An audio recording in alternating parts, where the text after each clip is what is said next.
জয় শ্রীকৃষ্ণ। রাধে রাধে। পিতা মাতার চরণে প্রণাম জানিয়ে, বন্ধুদের শ্রদ্ধা সম্মান জানিয়ে, ছোট্টদের আদর ও ভালোবাসা জানিয়ে পদ্মার বচন শুরু করি। আজ যেটা মনে হয় সেটাই বলি। আজ একটা কথা মনে হচ্ছে যে চাণক্য বলেছিলেন যে আপনার চারিপাশে যদি অসত্য মানে মিথ্যুক, চরিত্রহীন আর অশিক্ষিত মানুষের বাস হয়, তাহলে আপনার কোনো ভালো গুণ প্রকাশ হবার নয়। তারাই আপনার সমস্ত ভালো গুণ চাপা দিয়ে আপনি দোষী নন, আপনি অশিক্ষিত নন, আপনি সৎ, শিক্ষিত, চরিত্রবান, তবুও আপনার গুণগুলোকে প্রকাশ করতে দেবে না। এরা আপনাকেই ওরা সাজাবে, ওই চরিত্রহীনটা আপনাকে চরিত্রহীন সাজাবে, ওই মিথ্যুকটা আপনাকে মিথ্যুক সাজাবে। আর অসৎ, লম্পট, চরিত্রহীন সারাক্ষণ ফাঁসাতে চাইবে। আপনার জমিটাই হয়তো এককালে ওই অর্ধেক জমি কেড়ে নেবে, মান সম্মান কেড়ে নেবে। তারা যেটা পারবে আপনি পারবেন না। তারা 6কে 9 করবে, 9কে 6 করবে। তারা হয়তো দেখা যাবে যে তাদের যা জমি তার থেকে তারা 3-4 ফুট রাস্তার ওপর দিকেই উঠে আসছে, আর সেখান দিয়েই মাপ দিয়ে হয়তো আপনার ভিতরের দিকে চলে আসছে। কেউ সত্যটা বলবে না, আর কেউ প্রতিবাদও করবে না, কারণ সমাজে এই রকম মানুষরাই বেশি। কিন্তু আপনি সৎপথে থাকেন, এক ফোঁটা আপনার সর্ষে দানা, পোস্ত দানার মতো যদি অন্যায় কিছু দেখে আঙুল তুলবে ওই অসতেরা। কিন্তু একটা কেউ সৎ লোক নেই যে অসত্যের মুখোশ খুলে দেবার।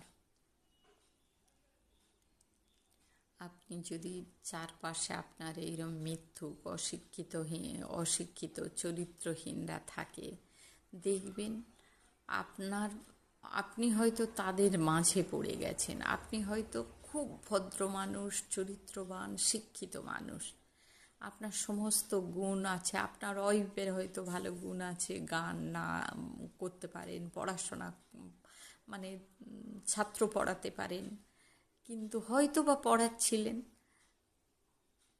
পড়া বন্ধ করে দেবে চক্রান্ত করে, আর টিউশনি পড়াতে পারবেন না।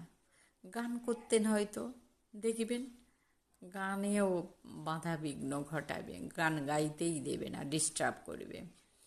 এমনকি হয়তো আপনার বাচ্চারা পড়াশোনায় অত্যন্ত মেধাবী, সেই বাচ্চাদের পড়াশোনার যাতে ডিস্টার্ব হয় সেটাই করি।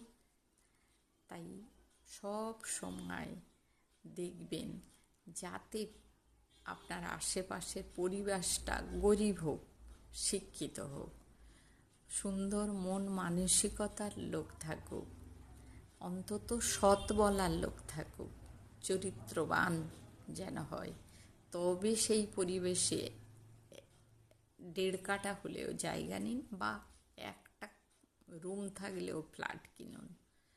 যদি আপনি অনেক বেশি জায়গা কেনেন কম দামে, বা বড় ফ্ল্যাট কেনেন কম দামে, তার আশেপাশে যদি ভালো লোক না থাকে, আপনার জীবন তো নষ্ট হবেই হবে, আপনার বাচ্চাদেরও জীবন নষ্ট করবেই। দাঁড়াতে পারবেন না, ওরা ওদের লেভেল চাপিয়ে দেবে, অযথা আপনাদের কপালে দুর্ভোগ জুটবে। কেন না, আপনি যে পরিবেশটাই বেছে নিয়েছে সেটাই তো খারাপ। তাই এমন পরিবেশ দেখে থাকার বাড়ি করবেন না, থাকার জন্য আর কি। বাড়ি হলো শান্তির নীড়। আপনি সারাক্ষণ পরিশ্রম করছেন বাড়িতে বা বাইরে অফিসে আর কি, সেখান দিয়ে আসবেন বাড়িতে, এবারে বাড়ি এসে কি শান্তির নীড়, তো শান্তিতে রেস্ট নেবেন, সেও পারবেন না যদি আপনার বাড়ির আশেপাশে এমন ওই কৌটিল্য, চাণক্যের ভাষায় যেগুলো বললাম ওই রকম যদি লোক থাকে। তাই চাণক্যের প্রত্যেকটা কথার মর্যাদা দেবেন এবং মেনে চলবেন, তাহলে জীবন সুন্দর হতে পারে। জয় শ্রীকৃষ্ণ, রাধে রাধে। আমার যখন যেটা মনে হয় তখন সেটা বলি বন্ধুরা। আর খুব সমাজে যে পৃথিবীতে সৎ মানুষের সংখ্যা বেশি নয়, তাই আপনি সৎ হলে কী হবে, আপনার পাশে দাঁড়ানোর মতো লোক পাবেন না খুঁজে। আপনি যদি অসৎ লোক হন, অসৎ কাজ করবেন, তাতেও আপনার জয়গান হবে। কারণ সমাজ বা পৃথিবীতে এখন বেশি অসৎ লোকের বাস। ভালো থাকবেন সকলে, রাখলাম।